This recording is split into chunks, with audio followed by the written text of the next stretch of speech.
Here. 94.3 The Ox. Sometimes you got to do what you got to do. CCR on your Monday, right? Well, got a good laugh out of you. I was going to say, you're going to start it off laughing, making me laugh again. 8:26 and time for Coffee Talk, brought to you by the Comanche Chamber of Commerce and Agriculture. Check them out at #Explore Comanche, Texas, as we welcome in the giggling Cynthia Newton with Hope Counseling. Good morning. Good morning. I'm doing well. My kids go back to school tomorrow. Oh, God, life is good. It is. Yeah, not only did they get a week, they got another day. They did. Our teachers are back today, but yes. Right. Okay. Yes. I thought it was some holiday that I don't get No, paid it for. was a teacher in service. Okay. So just as well. or A week and a day for those little dumplings. Yes, they go back to school tomorrow. All right. Happy days, I happy love days. you, teachers. Keep them in school.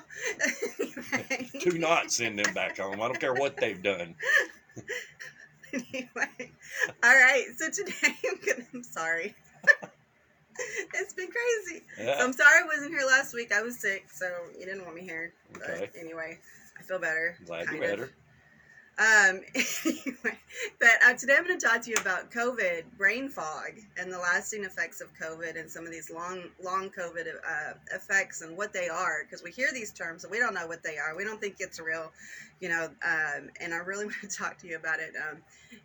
For many of you, you know that I did have COVID in January, and so I'm personally affected by a lot of this stuff. So of course there's this research side of me that's like, okay, I want to know more. I want to understand what's going on, and through that I'm going to help you understand. And now was yours Omicron, or do you know?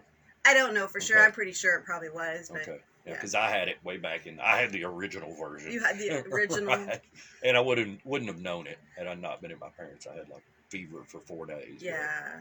I mean, I'm pretty sure based on what they were saying, but who knows? Anyway, I had COVID. I had one type of COVID. Let's say that. So we're going to talk a little bit about brain fog. I mean, what the heck is brain fog? First off, it's not a single medical condition. Rather, it's a collection of symptoms related to a person's thinking and memory. Some people describe it as not being able to concentrate, focus, or think clearly.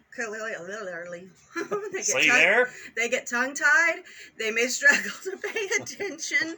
They have trouble remembering things or feel a mental exhaustion. A mental exhaustion is different from a physical exhaustion. Yes. And they may feel more mentally exhausted and get more mentally exhausted quicker. If you're experiencing brain fog, you also may take longer to think of somebody's name. Like that guy sitting across from me right now. I have no clue what his name is. May start a task, but find it difficult to finish it. You may have trouble remembering what you were going to do when you walked into a room. I did that this morning. I was like, all this sounds real familiar. Very familiar. A study of more than 235,000 COVID patients estimated that 33.62% of people had neurological or psychiatric symptoms in the 6 months after their bout with COVID illness. That's a lot when you think about it, okay? Percentage-wise, sure. Absolutely. And I'm big on statistics because I really like, kind of hearing that and seeing, okay, maybe I'm not the only one. Anyway, there was another study that involved 3,762 people with confirmed or suspected COVID-19, and 85% of those reported brain fog. Again, defined as poor attention, problem solving, and decision making. Only a small portion of these had been hospitalized with severe COVID. So you think about that. It's not necessarily those with the severe COVID that have been hospitalized. It's actually higher, or it appears to be higher amongst those that are not hospitalized, having maybe a milder form. Wow. So the defining feature that a lot of patients have been mentioning is the inability to fully concentrate. The short-term memory seems to be affected most, the ability to recall what I did just 35 minutes ago. So you've got short-term, long-term, remote memory, immediate memory, recall. Sorry. I didn't have that immediate, obviously. There you go. And when you look at that, your short-term memory appears to be what is the most highly affected. Okay. So let's take a look at trying to understand it a little bit more. Again, it's not a medical or a scientific term. You're not going to find it. Doctors are going to tell you there's no ICD-10 code for brain fog. Okay, it's not a medical or scientific firm. Well, it's new. It You know. kind of like COVID. Exactly. It's used by individuals to describe how they feel when their thinking is sluggish, fuzzy, and not sharp. Okay, does that sound kind of familiar when you think about it? Mhm. So we all experience this feeling sometimes. Perhaps you couldn't think clearly when you were sick with the flu or another illness. Maybe you were jet lagged and your thinking was sluggish because it felt like it was 2 a.m. Or perhaps you took an antihistamine or another medication that made your thinking fuzzy for a few hours. Or, anyway, in each case, you probably just waited to get back to normal, whether that meant recovering from your illness, adjusting to the new time zone, or waiting for the side effects of the medication to wear off. One of the things, which Kyle, I don't think you would be aware of this, is that, I would be because I've had 3 children. Sometimes non-COVID causes of brain fog, and you can kind of think about this and use it as an example as things that we might have referred to as pregnancy brain, mommy brain, or people like with cancer having chemo brain. Okay. So that's kind of some of those same types of thinking when you're looking at brain fog.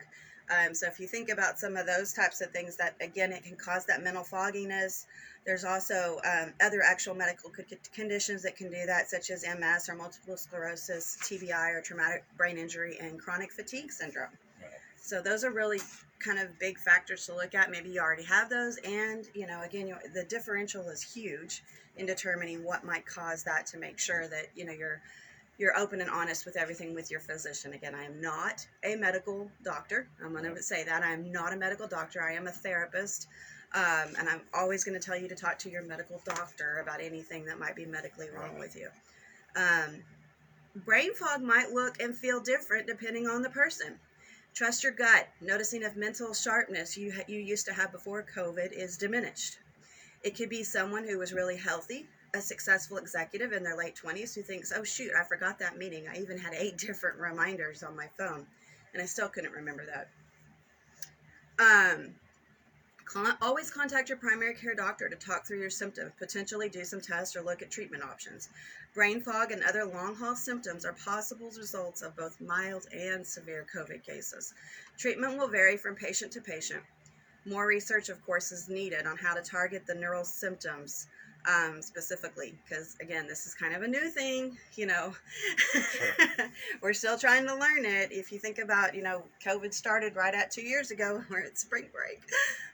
Spring break. Yeah, spring break. PTSD, flashbacks to that when we never went back to school again after that.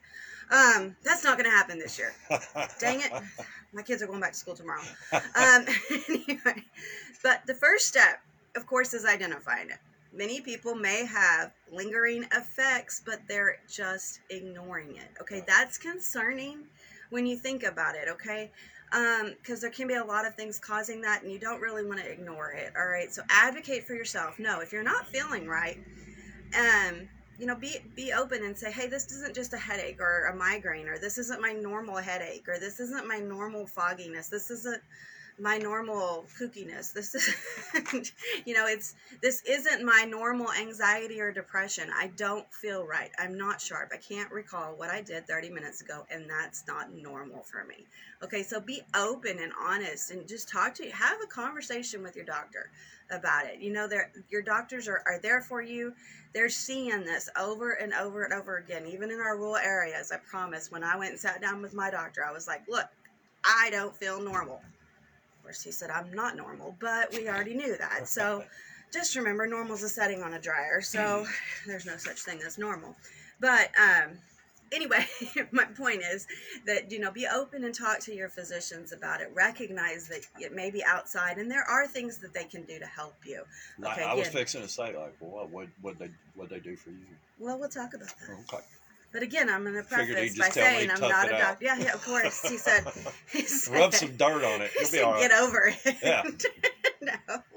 All right. So I want to look at the psychological root. Okay. Psychological causes of brain fog should also not be ruled out, because anxiety can cause many of the same symptoms.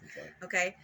A lot of COVID survivors, however, are a little cautious and uncomfortable when they hear from a provider say you may have a problem with anxiety, because the message received is that it's all in your head.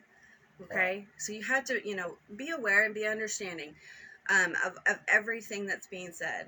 A person with long haul COVID might be unable to engage in meaningful activities. They may have lost a job or be worrying about the future. Guess what? In that case, it would be quite normal to develop anxiety. Sure. Absolutely.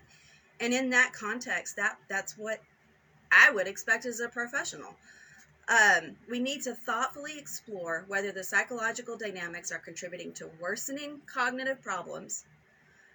There may be a bit of a fool's errand because there could be a lot of pathways by which people with COVID develop the cognitive impairment. So again, you want to be sure, get with your doctor so that your doctor can help you define and determine what is causing your issues. So how do you cope with brain fog?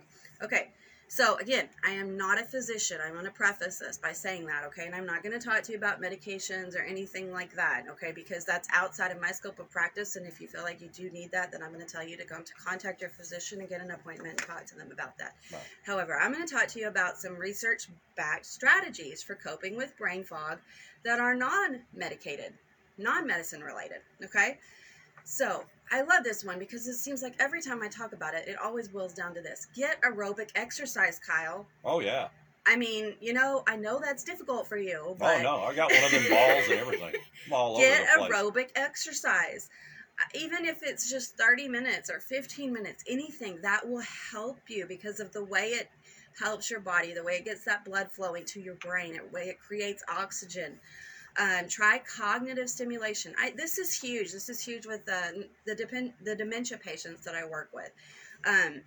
People who are starting to see starts of short-term memory loss, puzzles, games, brain training apps, learning a new language. Would you believe that would actually help you overcome brain fog? Yes, I can. Yeah. Stimulate something new and different. Yeah. And, not sitting in front of the TV for 10 hours and just watching whatever. No, that's absolutely the worst thing you can do for yourself. In fact, you need to make sure that you're doing puzzles like word searches, Sudoku, crossword puzzles, anything like that is a help. Yeah. There's lots of apps on your phone that you can sit there and play. Memory games. Those are amazing, and I do that, and you will actually see your memory increase by just playing a memory game. Something that's as easy as a memory game. Right. Make sure to get enough sleep. Sleep is a huge factor. Eat a diet. This is interesting. So, eating a diet high in monounsaturated fats. I don't like the sounds of that. Plant protein. There we go. Whole grains, Mm-hmm. and fish. Also known as the Mediterranean style diet. So if you're not familiar with that, look it up. Talk to your doctor about what that might mean or what that might look like. Stay socially connected and active. I mean, you're kind of seeing, similar to what we would deal with a lot of mental health disorders to help overcome this. There is something called cognitive rehabilitation. Okay, it's similar to physical therapy, but it's actually for the brain. Okay, so in severe cases, physicians might be looking towards this. So if you're having issues with memory, a therapist can help you create a reliable system for recording, organizing, and retrieving information. At a minimum, a memory support system should include a calendar for recording appointments and scheduled activities, a to-do list, and a place for notes, ideally on a smartphone so everything is all in one convenient place or on something that you carry with you all the time. It's not actually memory, but it's actual working memory that's causing the issues. That's essentially the amount of information you are able to process at one time. Okay, so again, it's not your actual memory, it's how much you're able to process at one time. Okay. So when you think about that, when concentration is a concern, you might look at developing compensation strategies. So Kyle, I imagine you have to do a little bit of multitasking here, right? Oh, yeah. I mean, just a small portion, because I know that Shannon knows that you can't do a substantial amount. But Hey. There's a lot of numbers and letters involved over here that my dyslexia kicks in on sometimes. Absolutely. So, but if your job does require multitasking, such as doing desk work while also answering the phone, It's recommended that developing a way to mark your place in the current task before you pick up the phone. This makes it more likely that you will be able to quickly pick up where you left off after attending to that phone call. So be aware of some of that multitasking ability. And I've actually noticed that with myself, is that, I can't multitask as quickly or as much as I was before COVID, because I can't, it is. My brain doesn't take in as many different things. Sure. As it did. So I'm hoping I am going to overcome that, but I mean, it may also be a sign of old age. No way. It's not a sign of my blondness, because I didn't have this issue. All right, so with people with brain fog, do gentle aerobic exercise regularly. Okay, remember, walking. It doesn't have to be major, just walk at a moderate pace, because moderate activity actually helps the brain process information better. Okay. Acceptance and mindfulness, acceptance and commitment therapy. Okay, that is actually a psychological therapy which teaches people to work on improving the cognitive problems that they have, and also to accept them, which can help them deal with the challenges psychologically that they might be facing. So if you are having struggles, there is truly therapy that can help you.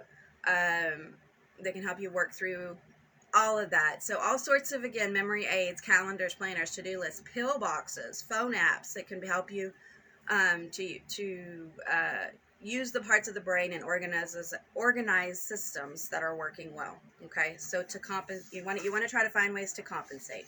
So overall, brain fog is a common symptom reported by COVID long haulers. People who have brain fog, again, describe it as an inability to concentrate or think clearly, as well as trouble remembering things. Okay, it is not known, I'm going to say this, it is not known whether brain fog is permanent after COVID-19, because we are still early in this. Sure. So, I mean, my hope is that it's not, obviously, but, kind of like pregnancy brain, it goes away. Yeah, in time, yeah. Yeah, and I think it will, and I think especially if you're looking at skills and looking at ways to increase your brain function, that it will. So, as always, we're here to help you. If you have questions at Hope Counseling of Texas, we have offices in Comanche, Hamilton, Eastland, and Dublin. Feel free to give us a call at 325-356-1105. Anything we can do to help you, anything we can do to help you navigate through anything that might be going on, not just COVID symptoms, but if you're truly struggling and you want just some personalized pointers or some personalized therapeutic techniques, feel free to give us a call and I'll be happy to work with you. All right, Cynthia Newton, as always, thanks for stopping by. Thank you. Better selection, better service, better deals. At Bernard G. and the Stephenville, doing things better is what we're on. Yeah, I remember.